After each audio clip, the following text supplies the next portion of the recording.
Another episode of the Punch Out podcast. We got a pretty popular, I don't know if he's at the influencer level yet on Instagram, but my man Eric Sim, he's a former minor league player with the San Francisco Giants, first ever Korean-Canadian player to be drafted and play professional baseball.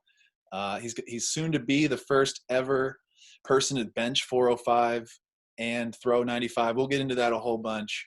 The JUCO Bandit himself. You're gonna have to check out his background on the YouTube version of this. But please welcome to the show, Mr. Eric Sim. Thanks for coming, my man. Man, thanks for having me on. Appreciate that.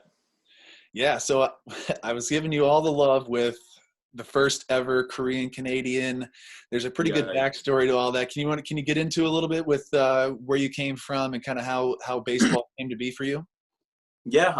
Again, I've kind of a fucked up story of my own career. I was born in South Korea. I grew up there until I was about 13 or so, and I played baseball from age 8 till 13. And then I moved to Canada when I was 13 and immigrated.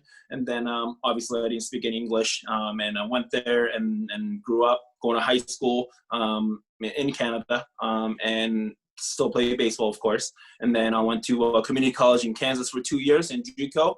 And I went there 2 years again in a different country, right? It's my third country playing baseball for. And then I went to University of South Florida. After that, I got recruited, which is a D1 in Tampa, Florida. And then I was there until just for 1 year, and I got drafted as a junior. I was with the San Fransisco Giants for 6 years in their farm system. Never made it. I was mostly a low-weight player anyways. I was a nobody. But, I was there mostly catching for 4 years or so, and then I pitched the last year or whatever. And then, I played a little bit of indie ball after that, and then and that was about my career.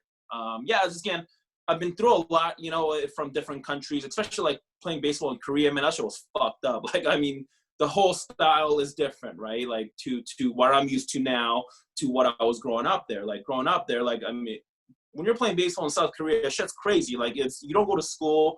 Like, you literally wake up and you play baseball all day. And not in, like, the happy, fun baseball type way. It's more like a, hey, like, we're going to beat the shit out of you if you fuck up kind of thing. I'm telling you, I used to get beat up so much. Like, and I was commuting from my team. And this is in Little League. But you keep that in mind that we have different cultures there as well. Anyways, like, I was commuting for an hour to my Little League team. And this is when I was fucking, like, 10 or 11.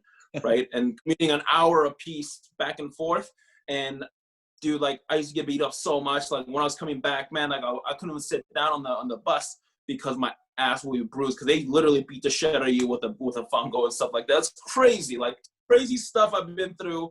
But look at me, I'm here, because of everything that I've been through, and I think that's probably why I probably have a little bit of different perspective on things, than what a lot of people are used to, so.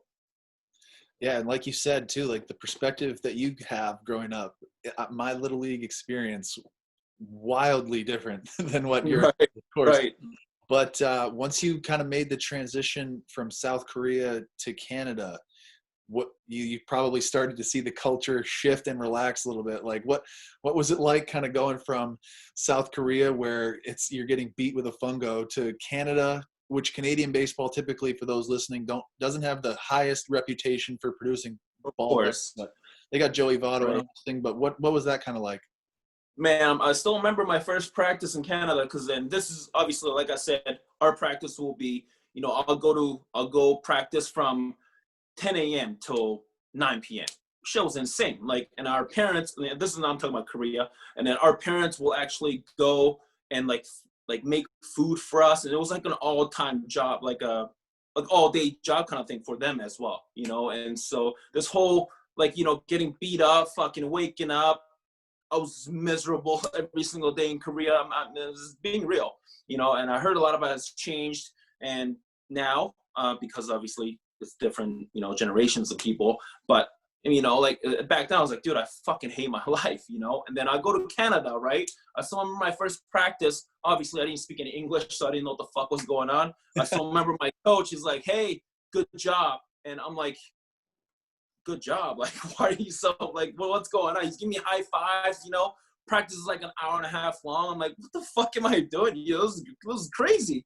This shit was crazy. I felt like when I went to practice, it was like 5 p.m., you know, after school or whatever. I'm like, what are we doing? Like, what are we doing? This is like heaven, you know? Like, I was just like, great. This is the greatest day of my life. I went from hell. I went from, hey, I didn't even go to school in Korea because, again, like you say, if you play baseball or any kind of sport in high school or middle school, even in like elementary school in Korea, like that's what you do. You know what I'm saying? And if you don't make it, too bad. But there's so many kids in such a small continent that you have to compete like that. Does that make sense? Then I go to fucking Canada, and then I'm fucking practicing an hour, and coaches give me high fives, and I'm the best player there, obviously, because I practiced so much in fucking Korea. You know, I got kids are just having fun. You know, like, and I'm over here like fucking like screaming and just like, you know, throwing and stuff like that. It was insane. But dude, I'll still remember that practice forever, man. It's like different, you know, just like wow, you know, this is what it's like here. That doesn't mean that whatever I did in Korea was wrong or anything. It's just different cultures, right? Like, but here I'm gonna have to get used to this. So I got fucking used to it, man. It was great. That's so awesome. And like you said too, the people in Korea are so passionate about baseball. Like the people in the United States, me even being someone who wasn't familiar with the KBO, the people are so passionate over there. And just to kind of get a taste of it from people in the United States or North America in general, who are so used to MLB, I feel like the style of play over there, everybody, you know, they take it seriously, of course, and they've got great players. Did you ever get to go any to those KBO games like growing up, or how much was that? Yeah, I was born in Busan, South Korea, which is where the Lotte Giants play. And actually, my Little League team was based out of Lotte Giants Field. So their stadium, which is Sajik Stadium, we're like inside of it, and we're actually practicing, not on the field because we're obviously Little League and the field's way too big for us, but like we're actually in there. We have like a little indoor space that we actually practice and stuff like that in the stadium, which was really cool, you know. And sometimes you'll get to see some of these guys, and it was insane, you know. But yeah, again, like KBO right now, people are more familiar, obviously, now with all the, you know, KBO being bigger on ESPN and shit like that. But, you know, like, and that's cool to me because a lot of people didn't know, you know, and a lot of people still don't know what it's like actually playing there or practicing there, and actually know some of the guys that are actually down there in Japan or Korea, and they tell me some crazy shit too. And there's like, hey, like these dudes are throwing 300 pitch bullpens. Like, what? That's a bullpen. Like, what's going on? But that's just what they do. You know, even like I'm telling you, when I was 10 or 11, the pitchers were throwing like 100 pitch bullpens. You're fucking 11. Like, you will never do that here. You will never do that. You know, and that doesn't mean they were like throwing like as hard as they could, you know, like they do here. It's more like I'm not gonna say they go through the motion, but they really take the rep part serious, you know, taking lots of reps, you know, to make it yours, you know. So they'll practice. When they take BP, they'll take BP for like 3 hours. You know, we'll take Major League BP is like fucking 45 minutes. You know what I'm saying? Like those high school kids in Korea are taking 3-hour BP. Like, it's insane. You know, they get like that's crazy, man. It was like we had 2 cage on one field. We'll get 3 stations set up. So like 3 BP pitchers to 3 hitters and 1 little small Little League field, and we're just taking reps, dude. I'm talking like buckets of baseballs. I'm talking like, you know, those carts or whatever, and we'll get like 10 of those, and we're just fucking hitting, dude. Man, I used to get fucking blisters all over my hands. You're fucking 12, you know, like, you know, you're just swinging, like, what's going on? But it's just what you do, and that again, still some of that is like that, but I heard a lot of it is changing with all the getting beat up and stuff like that, because again, it's not right, you know, to beat the shit out of the kids and stuff like that. But again, some of the culture is still there, and over there, like, coaches are like gods, you know. Like, if you're a coach, man, like, you fucking obey what he says, you know what I'm saying? But you don't do that here. You know, here you can be the best coach, but if you touch a kid, like beat him up or something, you're gonna go to jail. You know what I'm saying? So it's, again, different mindsets, different cultures there than here. And I'm not gonna say what's right and what's wrong, but, you know, again, I just been through that. You know, that was my childhood, so it's kind of fucked up. That's probably why I'm so fucked up right now. There's so many good stories to go along with it too, and we won't get into them all here today on the podcast. But you got to check out Eric on social media. There, he's the king of JUCO on Twitter. He's eSim 3400 on Instagram. He's got the YouTube going. But the king of JUCO on Twitter, I feel like that's where you're most known.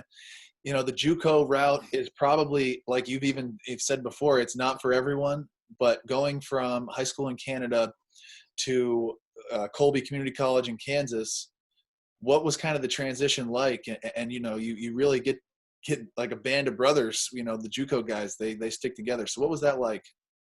Man, to me, going to JUCO was a career changing move, and I'm from a small high school in Canada, and back then too. Now Canadian baseball is a little bit bigger than how I was, you know. But when I was playing, which was fucking 15 years ago or whatever, there were no fucking guys going to fucking colleges, or not too many of them at least, you know. Only like the best will go down south and get a chance, and I wasn't even like, even though I was pretty good in high school, like I never got looked at. Like no one would look at me because I'm from fucking Abbotsford, Canada. No one knows where that is. You know, it's like you're from Canada. Like, well, what do you want? You know, so I didn't get any offers, man, until my senior year, May of my senior year of high school. A lot of kids these days, fucking, they commit when they're like sophomores and shit like that. That's insane, you know. And but back then, what I had I didn't have nothing, you know. And I finally had one offer, which was Colby Community College in Kansas. I didn't know where the fucking school was. And coach is like, "Hey, Colby." I'm like, "What is that? Someone's name or something? What are you talking about? What are you talking about? It's a fucking town in Kansas." I didn't know that, you know. So he came up. His assistant coach is from Canada. He came in to watch me play, offered me scholarship right away. And my only dream when I was playing in high school was to get a scholarship to go down south, you know. And so I got that. May is super late because, I mean, August, you know, fall ball starting for college, right? So like, but that's what it was. And I didn't have any other offers, and I went there. And then for the 2 years I spent in JUCO, man, I changed my fucking career. Again, I thought I was pretty good in high school, and you know, back then obviously JUCO was really talked down upon too, even in fucking Canada. And then I was like, dude, where am I going? I'm going to fucking Kansas. Like, what the fuck am I doing? You know, and I'll go, and then I was competing with the boys. I'm like, dude, fuck, I might not even play. I still remember the first fall ball practice. I was on whatever, full ride or whatever in JUCO. I went there first practice. Dudes are fucking bigger, stronger, because I never hit the weights or nothing. Because back then, weights were like this bad thing, you know what I'm saying? And then even in like regular people, like gyms were not something that it was very widely used, you know. We're talking like 15 years ago, you know. So, and I went there, all the dudes are fucking bigger than me because they actually work out, you know. Like, and fuck Right. it, I'm like, they're stronger, you know. And just like, fuck, dude, like, I look, I'm like, dude, I better figure my shit out or I'm not gonna play, you know. And so just because I was on a scholarship, that fucking changed my mindset right away. Like there, I'm like, dude, I'm not trying to fucking go home after fall ball and fucking, you know, crying to mom like, hey, like, I can let it make it, fuck that noise, you know. So I was like, fuck that. I worked my ass off. And then freshman year, I did okay. I had like 270 with like 4 jacks or something. And the sophomore years, I really turned it up. And I hit like 350 and like 6 jacks or something. And then I got fucking bunch of 4-year schools that love me because I was good defensively beyond the plate. And I threw a lot of guys out. So I got a lot of love calls. But yeah, man, going to JUCO really changed my career. And which is why I advocate that for a lot of the kids, because it's still to this day underrated, and there should be no reason to be underrated because I've been there, I've done it, you know. Fucking that shit is not easy. Absolutely. And it's kind of crazy, like with you being from Western Canada, you know, there were some kids at the University of Maine that were coming from Canada too, and Yep. it was just the other side of Canada coming to Maine. But Right. the quality, you know, they immediately came on campus and were like, all right, I better turn this up here, because it was Sure. either like you said, it's kind of a sink or swim moment where you're in your, this is your career. And for somebody who's a catcher too, like the most important position on the field, arguably, you know, to be able to turn it around and to be a catcher that can hit too, that's probably why USF was coming after you, because they knew you could Yeah. hit and throw. And Right. and going through it all at South Florida, what was the draft process like for you? I know it's different for everybody, and you know, catchers are typically, you know, an organization's going to need at least 2 catchers at every level, you know. So what was that kind of like for you? Um, Again, like I'm from a small town in Canada. I didn't like going pro. Obviously, every kid dreams of going pro, Absolutely. but going pro wasn't really much of a like, hey, it's right here. Going pro was like, it's a fucking dream. I want to play professional baseball one day, but I had no fucking idea what the fuck I was doing. I had no idea how the process was like. So I'm like, hey, like out of Canada, I'm like, I just want to go down south and I want to fucking see if I can compete with these boys. And then I went to Kobe. And then again, first year I fucking struggled and fucking had to kind of find ways and stuff like that. But second year I found a way. And when I went to USF, and that's when the door started to open up a little more, and I didn't talk to one scout, even in JUCO, I might have talked to maybe like, I didn't even talk to any scout really. And I went to fucking USF and we were playing fall ball. And then I ball out in fall ball and then fucking do like in fall balls in D1's pretty serious. I guess there's scouts watching and shit like that. So fucking, I'm getting like, these questionnaires every single day. I'm like, what the fuck's going on? Like I'm actually, the whole thing now the professional baseball is actually a, hey, like I need to do this to get there instead of, oh, I wish I can be there. You know what I'm saying? Like, so it was becoming more of a reality of becoming it. And I ended up getting 25 questionnaires out of 30 teams. So I'm like, dude, like this is fucking awesome, and so my eyes started opening up a little more and, but again, with that being said, because I was getting a little more of the love calls and stuff like that, like my head was kind of in my ass too a little bit, you know what I'm saying? Like, so I was expecting to get drafted, which is a fucked up part of my part because I didn't get to enjoy my draft process because I wasn't drafted high enough for my expectations at the time. Does that make sense? So I ended up getting drafted on the 27th round, which, getting drafted I'm from a small town, Canada, man. And I'll fucking, 3 years later, I'm getting drafted. Cool moment. And I was fucking pissed, like, because there are a lot of talks of me going like between 8th to 10th round or 12th round and stuff like that from a lot of these scouts, right? And you hear all the bullshit. You hear so much bullshit coming draft time. And now, like, dude, because I was at home, I still remember. I'm getting all these calls from the Braves and Mets, everybody. They're like, oh, we want to draft you 8th to 10th round. How much money you want? I'm just like, slot money. I'm good, But I didn't have an agent. I didn't know how that agent process worked, so I did all the negotiating myself. You know what I'm saying? Like, so right. I was like, hey, I don't care. Just get me draft. Top 10 round was my goal. That was like a big thing. 15th round on, nothing. Like on draft day, I'm like, dude, I was almost crying because I was so mad. I turned my laptop off, which I had like a draft tracker or whatever. Yeah. I fucking turned it off. I was so mad. I was like, dude, fuck this. I got my pre-workout. I was about to head to the gym. That's when my phone started blowing up.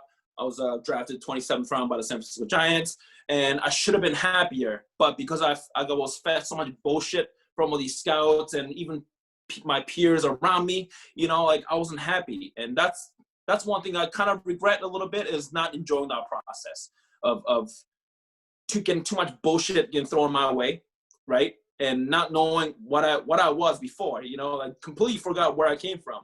I'm just like, dude, like now I expect this and I didn't get it. Now I'm mad. Why? Dude, you're a fucking nobody from fucking South Korea, Canadian. Like, shut the fuck up, man. Be happy, enjoy the moment. You know what I'm saying? But I didn't get to do that. So again, that part I a little bit regret a little bit, which is why I still talk to the kids that are about to get drafted. And a lot of them do ask me coming draft time. Not this year because this year's draft was all fucked up. But years before, like they're like, hey, like, I'm talking to this dude. I'm just like, don't fucking worry about what these guys say, and just don't fucking worry about it. You have to first of all enjoy the process, right? And number two, even if you fucking don't get drafted, who gives a fuck? You're a nobody, like so now you're even getting the opportunity to get, like, that's a good thing. I'm saying? A lot of kids, including myself, I've been there of just really beating myself up because of it. I was mad to get drafted. That's crazy, huh? But I was, like, so. Oh, yeah. Everybody's that's one thing again. So draft process, man, this shit was rough for me, but hopefully the kids can learn from how I went about it, and hopefully they can learn a little better, and actually enjoy it, man. This is your moment, fucking, even though I was getting calls and texts, I was mad. Like, I shouldn't be mad. You got drafted, fucker. Enjoy it. Fuck. Yeah, and so many people, I was somebody that had the promises from the scouts too. And Right. it's, I feel like it's, everybody has that, maybe not everybody, but there's some people who, that they kind of dangle the carrot in front of you a little bit. And it's so hard to not be upset. And I never ended up getting drafted. So I feel like, everybody doesn't really talk about it if it doesn't happen for them, like it's Right. not as widely talked about, kind of Right. the process of, oh, okay, you had a good season, you're supposed to get drafted. Nobody really kind of talks about the negotiations or kind of the calls that you get. It's always Right. like, the team just drafted me. Yeah.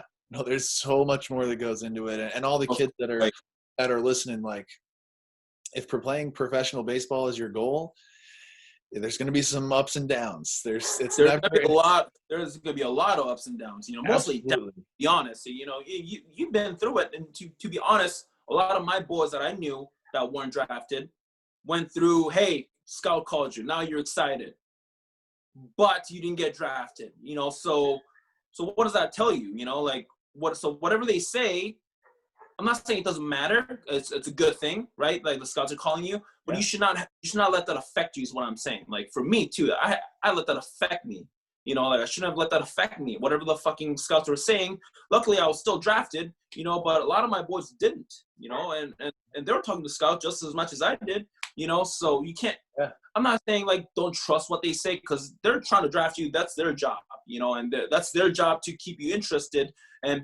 But the only thing you need to know is that you're not the only one he's talking to. He's talking to fucking how many ever, a bunch of them, and whatever the head guys decide is what you do. Which is why you can't really, just because the scout is there, that doesn't change your fucking game, and you just never know who's watching at what point, what I'm saying? Like, so just fucking ball out. Don't let these guys affect you too much, especially during the season. But most of the time, obviously, it's going to be during the season when you're talking to these scouts. So don't let that affect you. You're not fucking bigger than who you are. You're a fucking nobody, all of you.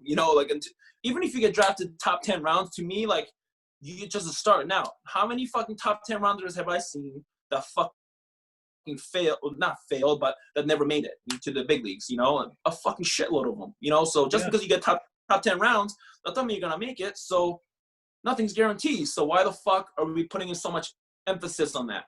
So fuck everybody. Just do what you can do on a daily basis. Don't let shit affect you too much. Just to hear that and to know that, if you put the work in, you're at least going to give yourself a chance. That's sometimes where, the messages kind of fall through a little bit, is like, oh, if you grind it and grind it and grind it, it's going to work out.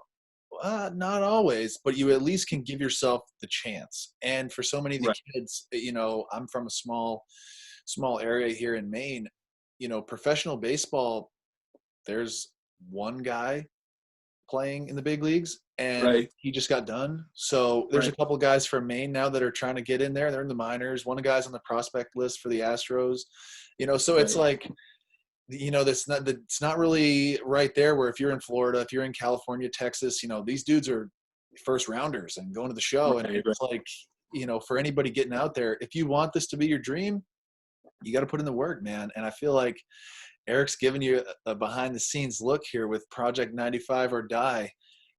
You want to talk about kind of how this came up? Because we didn't even get into the Giants part, but we'll just fast forward to post career.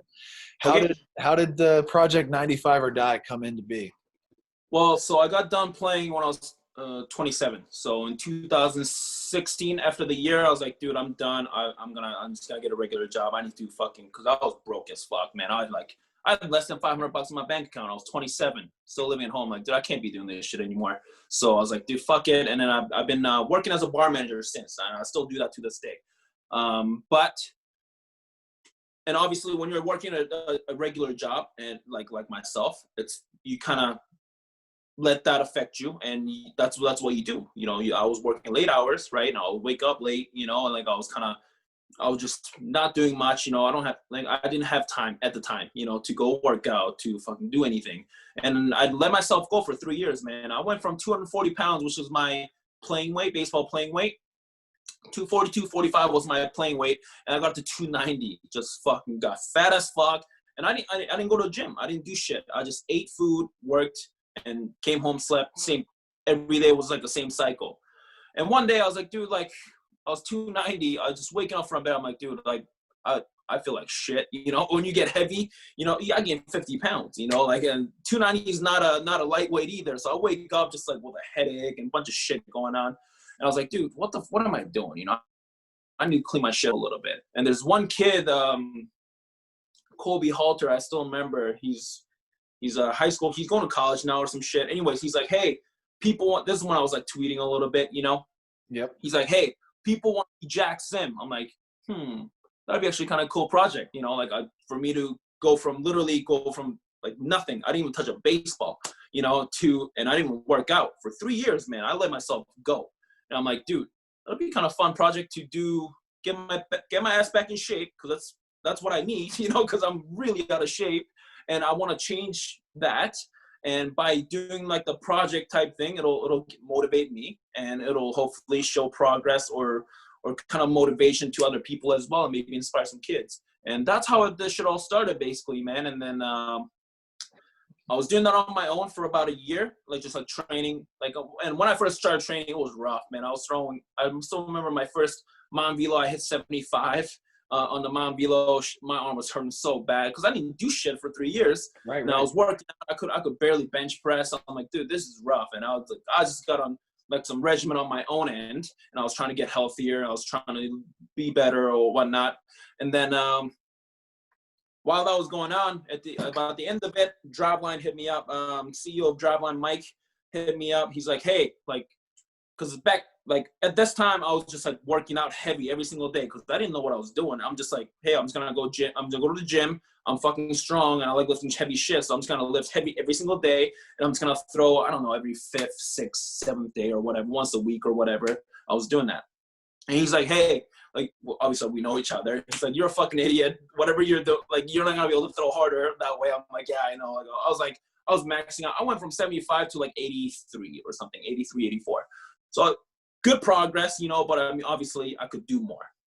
He's like, you're a fucking idiot. You've been up to 96, 97 before too. So it's like, well, right. So he's like, hey, I'm going to put Dean Jackson, who's my friend. He's like, hey, I'm going to put Dean Jackson to make up all your programs and stuff like that. And let's do this Project 95 or Die. And he's like, if you hit 95 twice on a target, so it has to be a strike. If you hit 95 twice, I'll donate, because I've been helping minor leaguers, because minor leagues are fucking as brutal, and I've been there, you know, so I've been helping minor leaguers every off season to raise a little bit of money for them, and I'll spread money to them or whatever. He's like, I'll cut a check for $5K, 5 G's to help minor leaguers under your name. I'm like, fucking done, let's go. And because I needed guidance with it too. Like, even though I played all my life, there's always something I can learn from, you know, and these guys are smarter than me. And getting somebody that's smarter than you to kind of like look over you is very important. You know, I'm not saying you absolutely need it. If you don't have anybody, then maybe you just do whatever you can and you find your own ways by trial and error. But if you have that, it's a lot easier, you know. So he got me in touch with Dean. He made up all my programs and stuff like that. And we started June 29th. I'll still remember. June 29th was the first day of Project 95 or Die, because I got to hit 95 twice on a target. And then I've been doing this for 7 months now.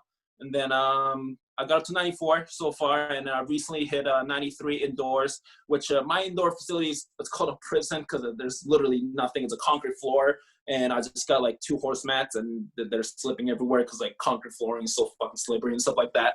But I find a way, you know, whatever it is, I find a way, and I track all my progress with Pocket Radar, and then fucking, you know, been going at it ever since, you know. So getting close. I'm getting close to hitting 95. But I think my main goal right now is to hit 95 there. I'd like to go to Driveline. Hopefully, you know, upcoming year when things die down a little bit, and I can go and kind of do it there, you know. So it'll be like a fun day, you know, of that event type thing. But yeah, man, I've been going after it ever since. I'm at 255 pounds, so I dropped 35 pounds. I'm strong as ever. I'm still lifting heavy, but I'm doing a little more explosive stuff. I'm doing a lot of dynamic workouts, which, you know, working on speed, you know, instead of just like lifting heavy shit. Because when you just lift heavy shit every day, then your CNS is going to be beat up. And I knew that.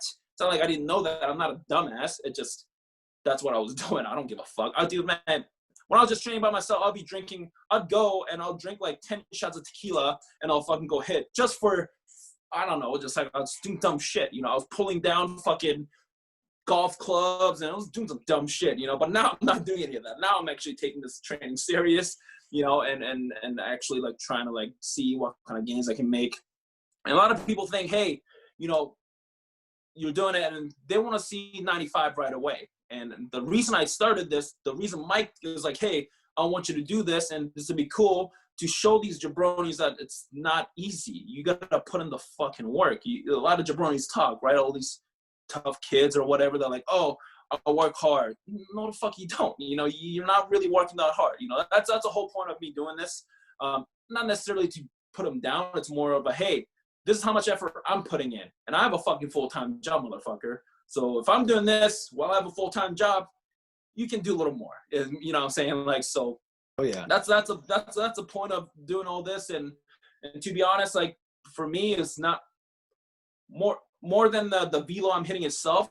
It's more of the process I'm sharing. And I share all the fucking L's I take too. It's not like I share all just the PRs, right? I mean, you've seen my posts. When I hit, like when I have a shitty day at the field, I'll share that too. Because I want to be authentic. I want to be real. Like training, I've trained all my life. Training is not a fucking linear gain all the way. If I was a case, I'll be fucking throwing 107 miles an hour right now. It doesn't work like that, right? Training or anything baseball related, it's a lot of up and down. It's a fucking roller coaster of a ride. You're not gonna fucking throw from 90 to 91 to 92 to 93 every single time you train. If it was that easy, fuck, what are we doing here? It's not that easy. You're gonna go from Chapman to be throwing 200 by now. It seems like no shit. You're gonna go from 90 to 87 to 88 to maybe 91, and then you're gonna go back down to 80. That's how it is. The graph goes like this, right? So that's one thing I wanted to share was that, hey, training is not given and nothing is guaranteed. Just because you put in the work, I put in a lot of work too. Even though I expect results, that doesn't mean I'm going to get it, like, so, but what makes you think you're going to get it just because you put in a fucking, what, you get in the cage for an hour?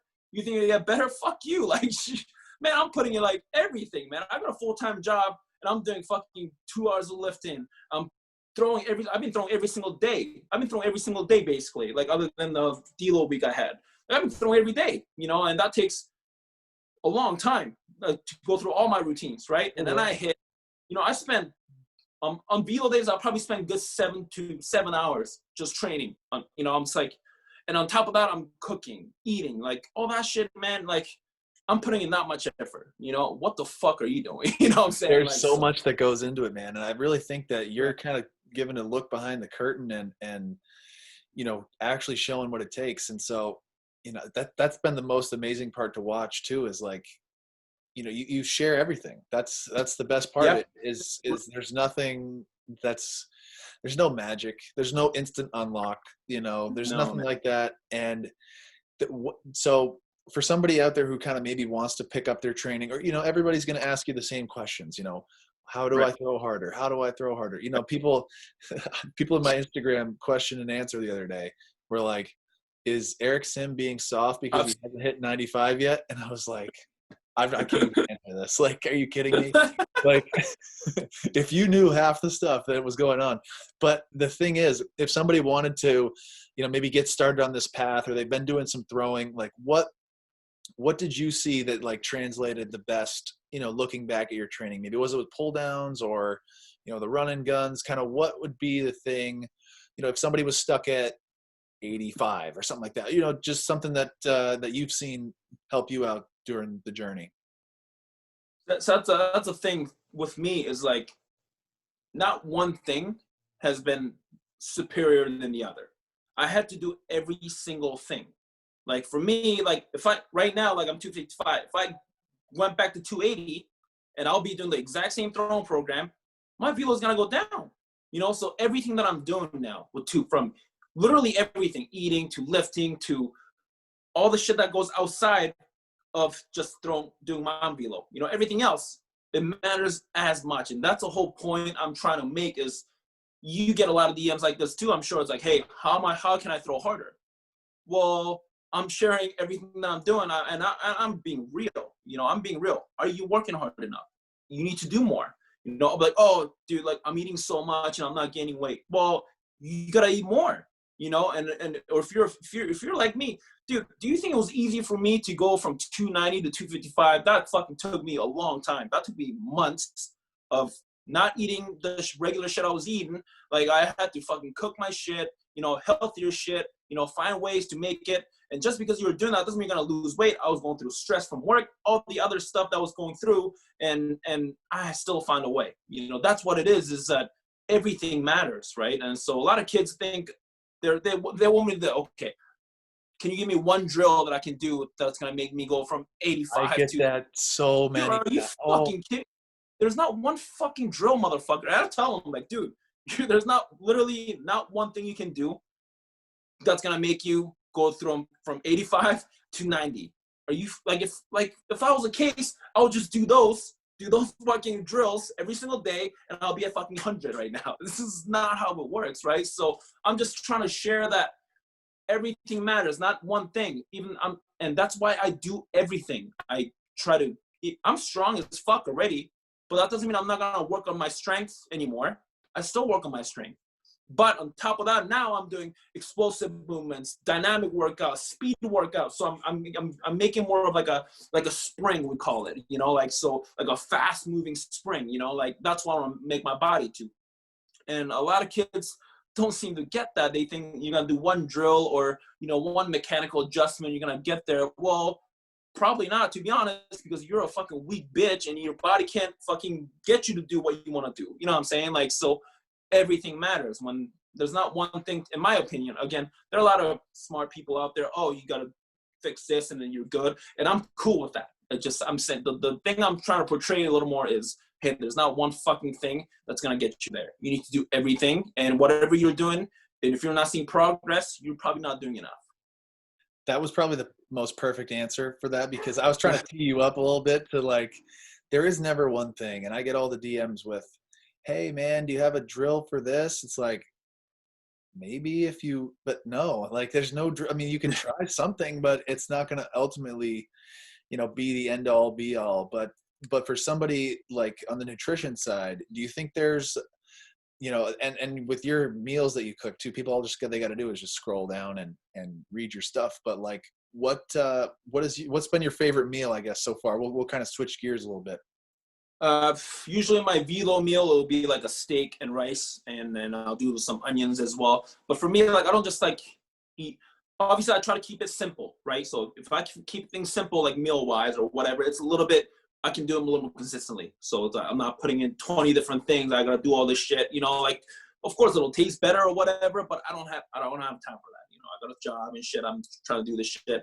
As long as, like, to me, food is like, of course it should taste good, and that's nice for it to taste good, but I'm not eating for taste. I'm like a machine, you know. I call myself a machine all the time. I'm like building a machine, right? Because I see food as fuel more so than, oh, I'm gonna enjoy this meal, you know. Although steak and rice, fucking, you can give me that shit 24/7, I'll fucking enjoy that shit all day, you know. Like, but you know, like I don't know. It just, I guess it's a different mindset than a lot of people. They're like, oh, you know, I'm gonna eat this delicious meal and I'm gonna have a protein shake and I think that's enough. No, the fuck it isn't. Like, fuck, if you're trying to gain weight, you should be eating full meals 6-7 times a day, whether you like it or not. Like, you know, I still eat 4 or 5 times a day and I'm trying to lose weight. But because I'm doing so much physical activities, like I have to do that. And even though I want to lose weight, like I don't want to lose too much, you know what I'm saying? Like I want to balance it, like progress, right? So a lot of people don't seem to get that. They're like, oh, you know, I'm eating 3 meals a day and then a couple protein shakes and I'm still 160. Well, eat more. Like, what? Well, I don't know how else you want to say it. Are you hitting the gym? No. Are you working out twice a week, 3 times a week? Do you really think that's enough? Like, you're come on, man. Like, I just don't. Nowadays, I don't even fucking answer those DMs anymore. I'm just like, dude, I just block them. It's like, fucking get the fuck out of my life. You know, I don't have time for this. So we got the nutrition meal done. What's the Velo Day preparation look like? You know, there's videos out there, but like let's get into like Like a full day. the full day. I guess you can get up, you can pick whatever day you want to, but like how many Okay. throws you making for pull downs to translate over to the Mount Velo? Like what's kind of something for that? Usually my diets don't really change other than like on Velo days or the day before Velo day, I'll like do like a steak, nice steak meal or whatever. But yeah, usually, so when I wake up, I'll do like 4 eggs. I'll do 4 eggs, then some oats and some honey, a little bit of fruit, because I want to get all the micronutrients. I think micronutrients are as important than to and then like just a carb and sugar, whatever. I think micronutrients are important as well. So I get some fruit in me. I try to get some veggies in me as well. After that, I usually go to work, or I usually work out, eat, work out, and then after that, I'll make like usually my go-to meal is ground beef, because ground beef is easy and it's cheap. Like I can't eat steak 3 times a day because that's just expensive. I don't have money for that. So I'll usually do ground beef and rice. Ground beef is cheap, like lean ground beef, right? And I do ground beef, some onions, saute that shit, and just put it on top of the rice. And I have Tupperwares that I have. I usually prep 3 of those, when I'm making one time, so I don't have to cook 3 times a day. So I cook once a day, and I try to cook all my meals throughout one day.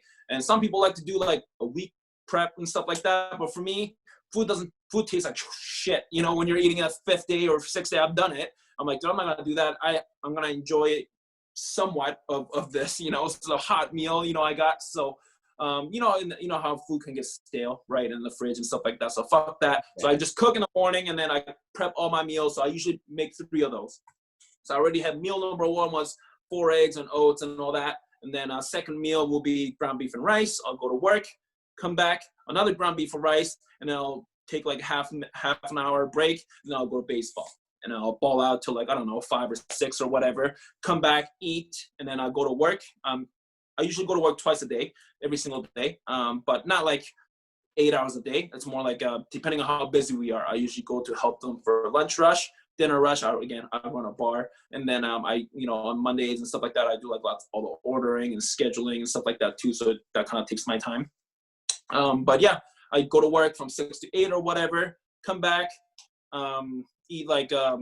Kind of depends on when I'm at. If I ate all my meals, like which is like the 3 I made, I'll just eat like some fruit and just something a little bit light, because I don't like eating too much before going to sleep or whatever. Or if I have another meal, one of those, I'll eat those. So that's 4 meals plus a breakfast that I have. So I eat about 5 a day. And then I'll snack if I need to on some fruit like bananas and stuff like that, just to kind of get my hunger down. So yeah, that's about all I eat every single day. And the only changes I'll make will be the protein source. So I'll do like ground beef and rice for 2-3 days, and then I'll change that to like chicken and rice, for one day, and I'll go back to ground beef and rice. And then the day before Velo Day will be the night, like I'll do like a good steak dinner like right before, just so that I feel like get the good fullness going. And then tomorrow's the day I gotta let it eat, so. That's pretty awesome. And I think too, like that there's kids out there that you just got to learn how to cook a chicken. There's ways to do it on a budget. The ground beef is easy. The rice is easy. There's ways out there. I was a tall, skinny kid. Like I'm 6'5", and when I was in high school, man, I was like 170 pounds. I was just a tall kid basically. And really the jump for me was, putting on some weight, getting in the gym, right. And you don't have to spend $1 million to get big. And that's something too, like rice is cheaper than fucking going out to eat. Like even if I'm eating Subway, I think I'm spending less money because ground beef is really cheap and rice is super cheap. Like how much cheaper can you get? Like fuck, like unless you're eating dollar meals, like I'm not gonna do that shit because I don't want to put shit in my body. Like I don't want to do that. So ground beef and rice is literally the cheapest. Dude, it's literally the cheapest way to go. And if you can't, that's the thing though. It's more of an effort thing than the money. Like people are like, oh, I don't have time for that. Bitch, you got time. You just don't. You're just not willing to make that time. And nutrition, whether people think that's important or not, it's very important. That's why they're nutritionists. They're every fucking major league team that have nutritionists and that make programs. That's why they exist. Like you're a fucking athlete we don't work at a desk for 8 hours. You know, your body is what makes you. You know, like, so if you're feeding your body shit all day, like, that's gotta be tougher for your body to stay healthy and produce. You know, really. So you gotta feed yourself good shit, and learning that at an early age would definitely help, rather so than trying to get that shit all done later of your life, right? So. Yeah, like I always tell people, if you're trying to be an athlete, man, your body is your business. Like, you're going to get paid based on how your body performs. So, you know, you got to take everything into account, and there's not, you know, you can't overlook anything, you know, like you can stretch out and watch TV, and the World Series was on this year and everyone's throwing 100. Like, those guys just don't roll out of bed and throw 100. You know, maybe there's one. No. There's always one of everything, you know. No way, there's always dude. one freak, but I don't think there's no. Dude, if you throw 100, dude, throwing 100 is no fucking joke. Nobody. I've said it jokingly, but not as a jokingly. Like, if you throw 100, right, you can't fuck around. You cannot fuck around and throw 100 miles an hour.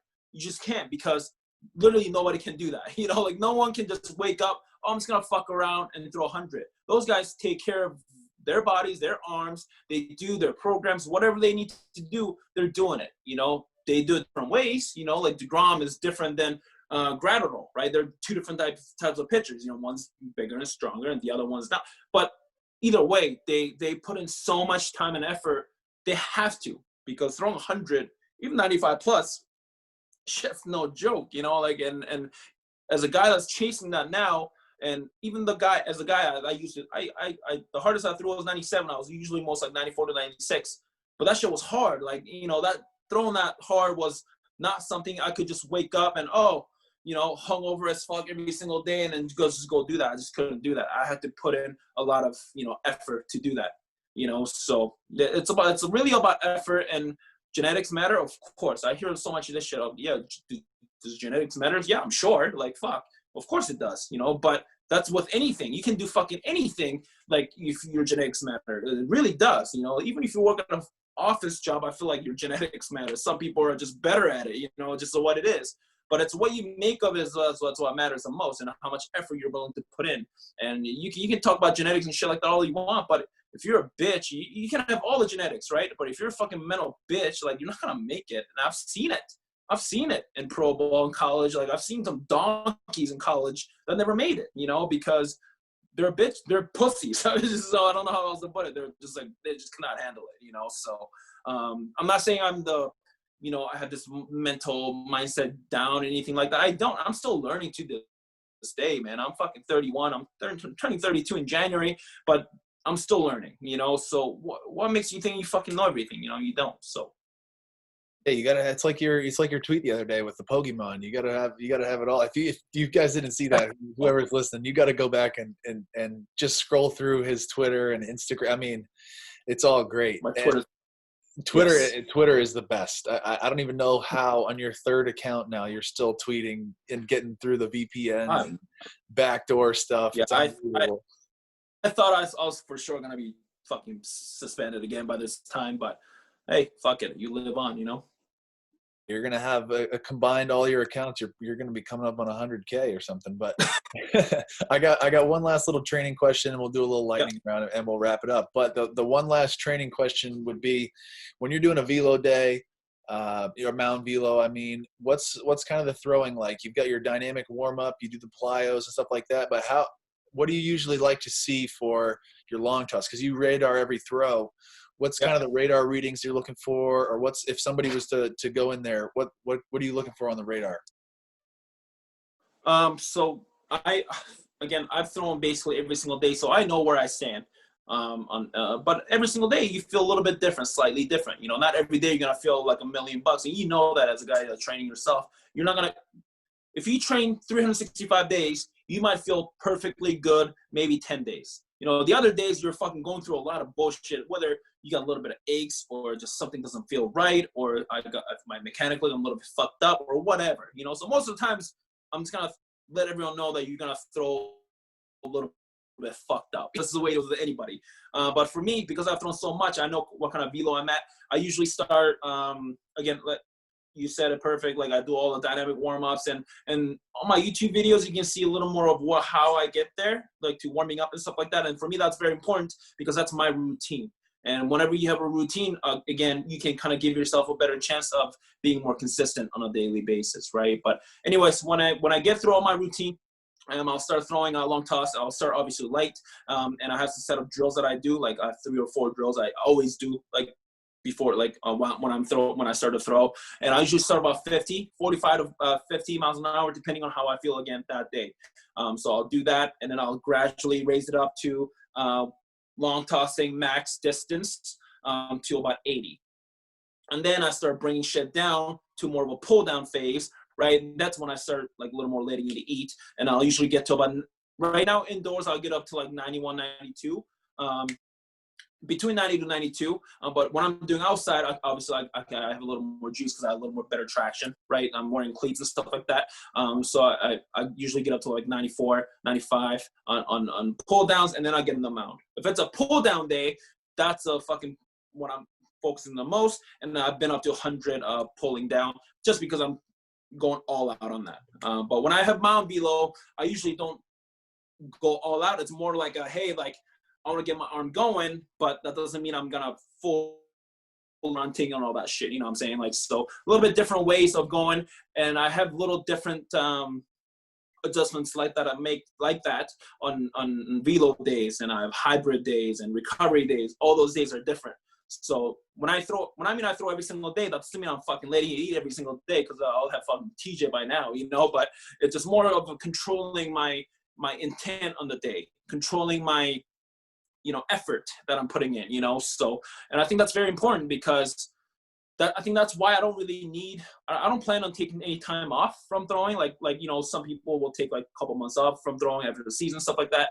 I don't think I need that because for me, every day is an off season, and so I'd like to kind of gradually keep doing what I'm doing, but obviously at a higher intent, and hopefully my body gets used to it and stuff like that. But yeah, on a velo day, that's about all I do. And then when I get on the mound, man, I fucking let it eat as much as I can.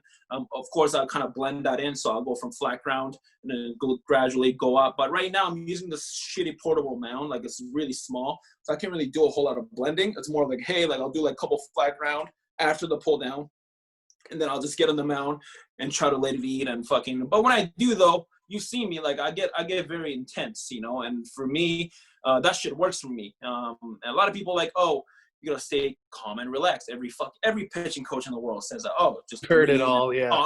Yeah, just calm and breathe and relax. Fuck that, man. That shit doesn't work for me. Everyone's different, Are you gonna tell Max Scherzer to fucking relax? He's gonna tell you to fuck off, man. Max Scherzer's motherfucking everyone on the mound. You know what I'm saying? Like, so everyone has that different intensity that they bring and different intensity that works for them.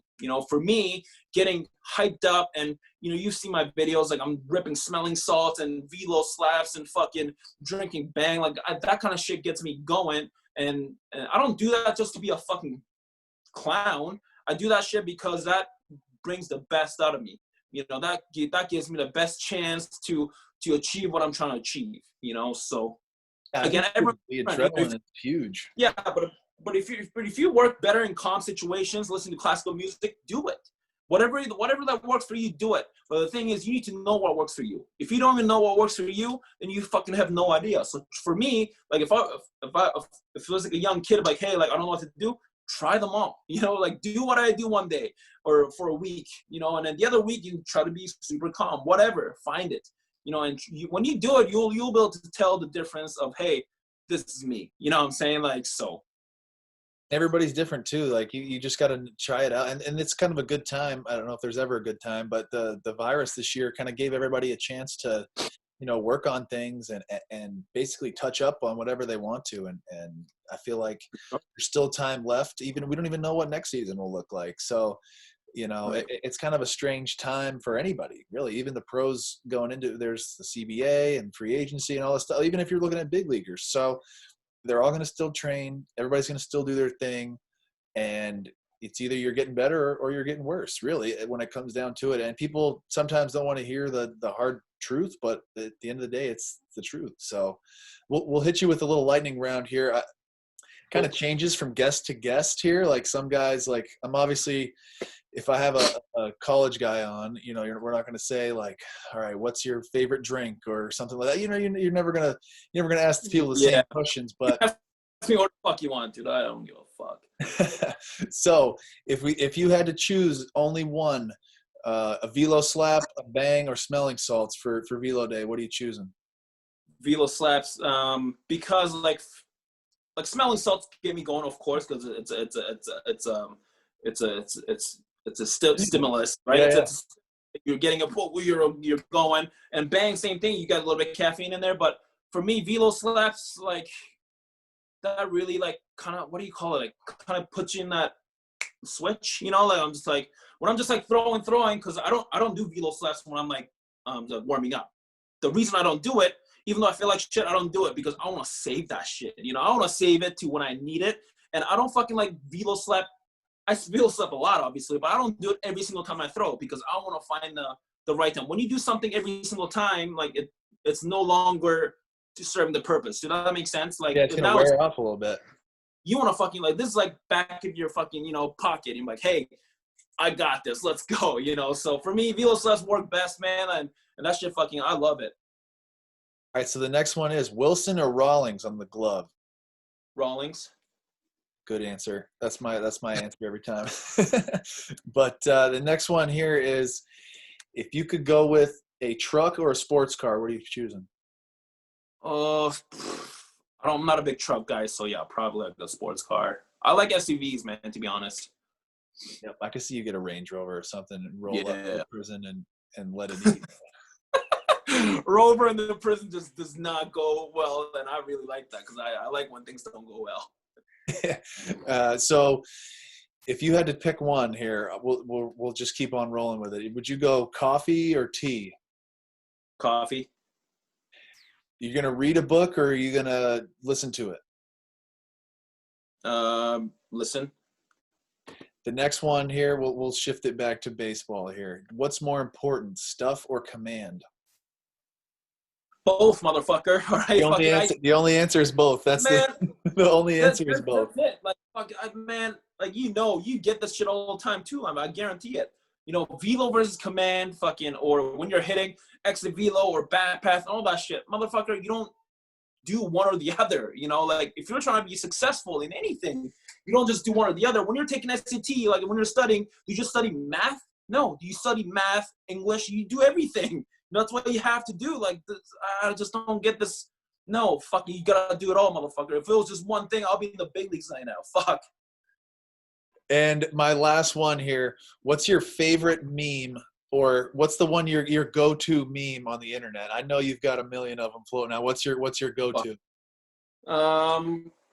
Fuck, man, that's a tough one. I love memes, man. Big fan. I probably like the oh shit, here we go again. You know that one, GTA, or yeah. So I'll use that one a lot because I usually use that whenever people are arguing Velo versus command or whatever. I'm like, oh shit, here we go again. You know, just like, this is so dumb, dude. People are just there to argue and oh, I'm not afraid to say my, you know, sayings too. But dude, I just, biggest thing that fucking pissed me off is not one or the other, motherfucker. You don't choose. No, you don't choose. You fucking work on everything. Just like I said before, everything matters. So if one thing matters more than the other, I'll just do that and not give a fuck about anything else. But it doesn't work like that, man. Like, so man, this is dumb. My guess for that one was going to be The Rock. You know, where he's the WWE. The Rock. There's just so many.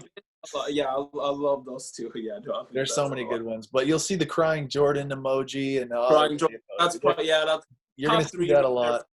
But I kind of overuse that because I use that on every video that I make. So I'll probably a little overdo that. But whatever. Fuck everybody. It's awesome, man. Well, I appreciate you taking the time today. And for everybody that's out there listening or watching to this, you gotta find Eric on all the social media channels that he's got going, and we'll maybe check in with him again once we hit the 95 PR here. We can kind of get the post game report here on the Punch Out podcast. But Eric, I appreciate it, man. Thanks for coming on. Man, thanks for having me on, man. That was a lot of fun. Appreciate it.